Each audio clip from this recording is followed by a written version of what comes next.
Next is D4. D4 is also a modified block like the first three in this row. So we're going to go to the booklet, and there's not a lot of difference in this. The main difference is right here in the little footballs in the corner. They made them so they go to the corner, so they're a lot easier to place. And you'll see the stars here, and we'll get to that in a minute. What we're going to do, same thing, kind of same thing we did at the last one. We got a 4.5 inch square that we're going to baste and applique to. This center square I will center with an X on the lines of the 4.5 inch square, and then we will place each of the 4 triangles and then the 4 footballs. Now the stars they matter because these are not equilateral triangles, and if you watch the sorting video you'll see that how that works out. But the stars that I put on here coincide with the stars that I put on the pieces. Once you baste this down, obviously you're going to cover the stars. So the trick is to baste these in a way that you're going to know where that is. So I'm going to baste these with this hypotenuse down first, so the tags are going to go in towards the square. And so then I'm going to make sure that I do these the same way, but whatever, this is only going to have the tag going to one side, probably this side, because I usually do this and then this one, just my habit. So, but I'm gonna have to baste all of these. For these footballs, the basting, I'm gonna gathering stitch around it and then pull it tight to the paper. And so that's gonna be a little bit of a different type of basting. But that's the biggest thing here. And if you have the booklet as well, Jess even made a note here where she had put on her triangles the wrong way. This is the star point that I have that should be here, and this one is correct, but she pointed that out in your booklet as well. So just be aware of that and keep those straight. And let me get basting on these pieces, and then we can get to placement. Now I've got all of my pieces basted. These little footballs, these are interchangeable. You can have them go either way. They're not going to be directional. I checked that before I basted those down. So I've got those ready to go.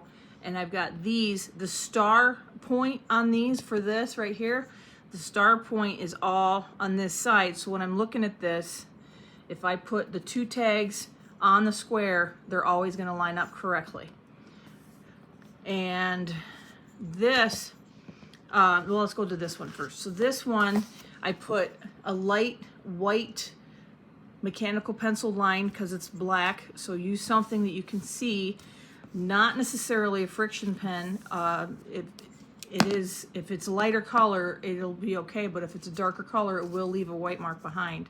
So use something that's easily erasable. So then I take this square and I'm going to line it up. I'll start way up here on purpose. So I'll put one corner on that line and so then you're going to come and line this up. So you're going to move this down the line until the other one lines up like so. And then you're going to see that you're not on this line here. So you're going to then turn it. And then eventually all 4 of them will be on the X. And then I'll staple them down so I can get them appliqued on. I am not going to attach my pieces to the square before I applique it on, because of the way that this shape is. It would just be too cumbersome.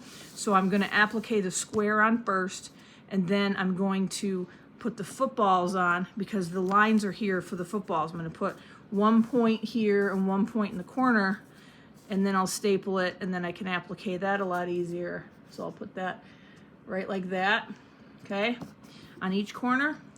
And these are going to go in the middle of the square. So I found the middle of the square. This is a very light friction pen mark. I just did a dot so I knew where they go. And what I need to do is make a dot in the center of this so I know how to line this up correctly, because I don't want it, if it's slightly off, later on you'll look at it, especially since it's black and yellow, it's really strikingly different, so you'll see a difference from across the room. So I'll line this up with the dot that I haven't put on the triangle yet, and then staple everything down. I am going to attach the square first, but now I'm questioning whether or not I should put this on, because this needs to be attached to the square. Okay, so there you go. I'm going to backtrack what I just said, and I'm going to put a line or a dot on the edges here. Line this up and sew them on, because I have to have a seam attached to this piece from this piece, otherwise it won't stay on here correctly. So yeah, I'm going to backtrack what I just said. So I'm going to attach all 4 of the triangles to the square, then I'll put the square in place, applique all of that down, and then put the footballs on here. Okay, so I've got these 2 attached. I've made the dot on the triangle, and then I stitched them down with my yellow thread. I've taped this one, I haven't stitched it yet.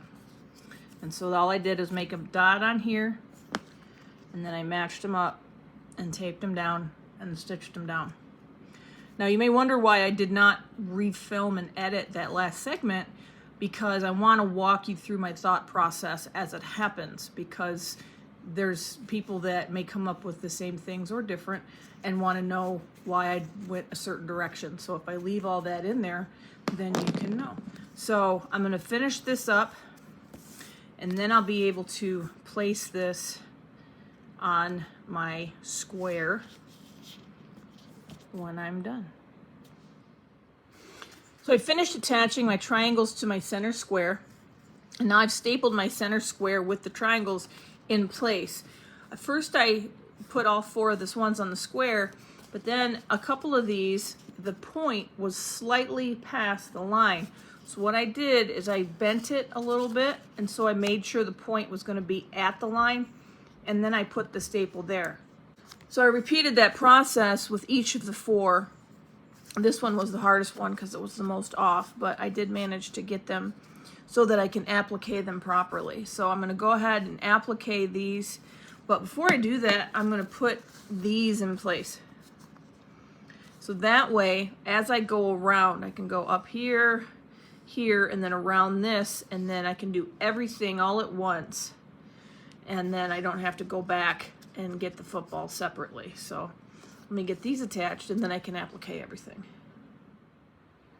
So I finished my applique on all my pieces, and I've taken out all the staples and my basting on the footballs, and now my D4 block has been completed.